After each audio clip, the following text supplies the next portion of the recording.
నమస్తే అండి కోసుకుమారి. పేర్ని నాని గారు ఒక లైమ్ లైట్ లో ఉన్నారంటే అది పవన్ కళ్యాణ్ గారిని ప్రతిసారి విమర్శించేటువంటి విధానం. ఆయనకి వైసీపీ అనేటువంటి ఒక బ్రాండ్ ఉంది, మినిస్టర్ గా చేశారు, ఎమ్మెల్యేగా చాలాసార్లు గెలిచారు, రాజకీయ నేపథ్యం ఉన్నటువంటి కుటుంబం, ఇవన్నీ ఓకే. దీన్ని ఆ ఫేమ్ ని కాపాడుకుంటూ రావాలంటే ఖచ్చితంగా పవన్ కళ్యాణ్ గారిని టార్గెట్ చేయడం. ఇలా పవన్ కళ్యాణ్ గారిని టార్గెట్ చేసి ఫేమ్ సంపాదించుకున్నటువంటి వాళ్ళందరూ కూడా వాళ్ళు ఇప్పుడు కన్వర్గ్ అయిపోయారు. అసలు వాళ్ళు అసలు కనపట్టలేదు, ఎక్కడ కూడా లేదు. అలాగే ఇప్పుడు ఇద్దరు వచ్చారు, ఇద్దరు మెయిన్ అయిపోయారు. ఒకరు ఏంటంటే పేర్ని నాని అనేటువంటి ఒక ఆయన, ప్రకాష్ రాజ్ అనేటువంటి ఒక ఆయన. వీళ్ళిద్దరూ కూడా పవన్ కళ్యాణ్ గారిని ఎక్కువగా ఎందుకు టార్గెట్ చేస్తారంటే ఈ లైమ్ లైట్ లో, అంటే పవన్ కళ్యాణ్ గారి గురించి మాట్లాడటం మానేస్తే పవన్ కళ్యాణ్ గారి గురించి కాకుండా వాళ్ళు ఏదైనా మాట్లాడమని చెప్పండి, ఏదైనా ఎన్ని ఇష్యూ ఏదైనా మాట్లాడమని చెప్పండి, పట్టించుకునే నాదురే ఉండదు. మీకు ఎగ్జాంపుల్ చెప్పాలంటే ఆర్జీవీకి లైమ్ లైట్ తగ్గుతుంది అనేటువంటి విధంగా ఎప్పుడన్నా అనిపించింది అనుకోండి. ఎగ్జాంపుల్ గా మామూలుగా ఏదైనా ఒక సినిమా రిలీజ్ లేకపోతే ఎవరన్నా ప్రమోట్ చేయడం, ఒక అమ్మాయి వస్తుంది, ఆ అమ్మాయిని ఏదైనా ప్రమోట్ చేసేటువంటి విధంగా అతను ఫేమ్ లో లేడు, అతని గురించి జనం మాట్లాడుకోలేదంటే వెంటనే పవన్ కళ్యాణ్ గారి గురించి ఒక ట్వీట్ వేసేసేవాడు. ఆ ట్వీట్ రంగంలో అన్ని ఛానల్స్ పబ్లిష్ చేసాయి, అన్ని యూట్యూబ్ ఛానల్స్ పబ్లిష్ చేసాయి, జనసైనికులు కౌంటర్ ఇచ్చేవాళ్ళు, పెద్ద గోలగోలు అయిపోయింది ఒక నైట్లు. జస్ట్ ఆయన ఒక ట్వీట్ పెడితే పవన్ కళ్యాణ్ గారి గురించి అప్పుడు ఆయనకి ఫేమ్ వచ్చేది. ఆ ఫేమ్ ఇది ఇంత ఫేమ్ ఉంది నాకు అనేటువంటి విధంగా అడ్డమిటికి డబ్బులు సంపాదించేవాడు, లేకపోతే ఏం చేసేవాడు, ఎలాగా లోపరుచుకునేవాడు తెలియదు, బట్ అనేక రకాలుగా మాట్లాడుకుంటారు. ఇప్పుడు పవన్ కళ్యాణ్ గారి గురించి అతను మాట్లాడటం మానేసాడు, అసలు ఎక్కడన్నా కనపడుతున్నాడా మీకు?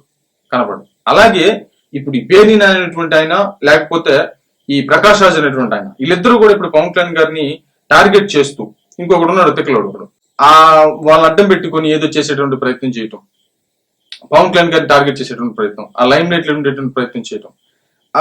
గుర్తుపెట్టుకోవాల్సింది జనసైనికులు చెప్తుంది ఏంటంటే, అబ్బాయి ఇట్లాగా చాలా మంది మొత్తం 10 సంవత్సరాల కెరీర్, ఈ దశాబ్ద కెరీర్ లో చాలా మంది టార్గెట్ చేశారు అబ్బాయి, అందరూ కన్వర్గ్ అయిపోయారు. బట్ అలాగా చేసుకోవటం వల్ల మీకు వచ్చేది ఏమీ ఉండదు. ఆ ఫేమ్ వరకు మీరు పట్టుకుని ఉన్నంత వరకే మీ ఎక్స్ట్రాలు ఉంటాయి. ఆ తర్వాత అసలు మిమ్మల్ని ఎవరు పట్టించుకోరా, దేకను కూడా దేకరా అనేటువంటి విధంగా చాలా మంది సోషల్ మీడియాలో ప్రస్తావిస్తున్నారు. అంటే ఎప్పుడు చూసినా ఈ పేరుని అనేటువంటి ఆయన సరే మాట్లాడతాడు, అవమానకరంగా మాట్లాడటం, పవన్ కళ్యాణ్ గారికి సంబంధించి అవమానకరంగా మాట్లాడటం, ఆయన్ని ఇది దెప్పేస్తూ మాట్లాడటం, ఒక కించపరుస్తూ మాట్లాడేటువంటి విధంగా ఈ పేరుని నాన్నగా టార్గెట్ చేసినటువంటి పరిస్థితులు అయితే ఉన్నాయి. ఈ ప్రకాష్ రాజ్ అనేటువంటి ఆయన ఏదో కొంచెం అంటే బూతులు గీతలు ఏమీ లేకుండా మాట్లాడినా, కాకపోతే సబ్జెక్ట్ ఒక రకంగా చెప్పాలంటే ఆయన ఇప్పటి వరకు కూడా ఒక పెద్ద యాక్టరు, మంచి పొజిషన్ లో ఉన్నారు. ఆయనకి మొత్తం ఇండియా మొత్తం అన్ని భాషల్లో యాక్ట్ చేస్తారు. కానీ ఈ రోజు ప్రకాష్ రాజ్ పరిస్థితి ఏంటి? ప్రకాష్ రాజ్ అనేటువంటి వ్యక్తి విధానం ఏంటి? అసలు ఏదో నార్మల్ గా ఉండేటువంటి ఒక యూట్యూబ్ ఛానల్స్ కి ఇంటర్వ్యూ ఇచ్చుకునే పొజిషన్ పడిపెడతాం. అంటే ఒక రకంగా చెప్పాలి అంటే అతను మాట్లాడే దాంట్లో పర్ఫెక్షన్ ఉంటే ఈ పార్టీకి ఆయన ఖచ్చితంగా ఎదిగేవాడు. ఇప్పుడు పవన్ కళ్యాణ్ గారు ఒక పార్టీ పెట్టాడు, దాన్ని వర్కౌట్ చేసుకుని ముందుకెళ్ళాడు, ఎదిగాడు ఆల్రెడీ, ఇంకా ఎదగాల్సి ఉంది, పొజిషన్ చాలా బెటర్ అయింది.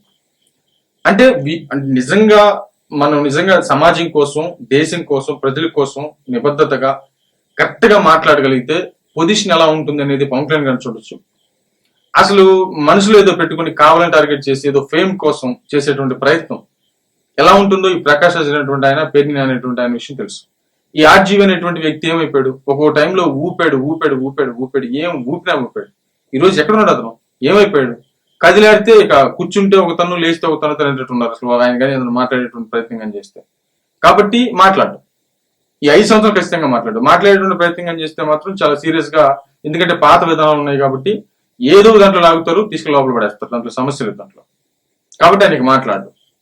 అలాగా ఇప్పుడు పేర్ని నాని గారు, ప్రకాష్ రాజ్ గారు పవన్ కళ్యాణ్ గారిని టార్గెట్ చేసి కూర్చున్నారు. మరి రాబోయేటువంటి రోజుల్లో ఆర్జీవీ లాగా సైలెంట్ అవుతారా? మరి ఇలాగే మాట్లాడుతూ ఉంటారా? జనసైనికులు ఏం చేయబోతున్నారు? మరి ఏమి